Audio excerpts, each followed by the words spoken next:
টকা ঘূৰাই ক'লো মই জমা থ'ম বুলি ঘূৰাই ক'লে ঠিক আছে মোৰ হাতত থ'ব পাৰিব কিন্তু ঘূৰাটো এতিয়া নাই এইটো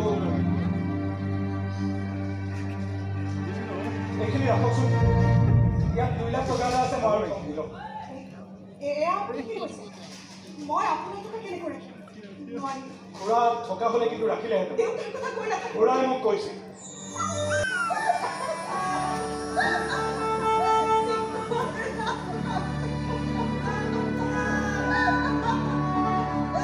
আহিলে তুমি বেছি ধুনীয়া হোৱা আপোনাক আগৰে পৰা দেখিছিলোঁ ভালকৈ চিনি পোৱা মাত্ৰ এমাহ হৈছে বিশ্বাস কৰিবলৈ এমাহ কম যেন লাগিছে নহয় বিশ্বাস কৰিবলৈ এদিনটো যথেষ্ট মোৰ বাবে কিন্তু ভয় লাগে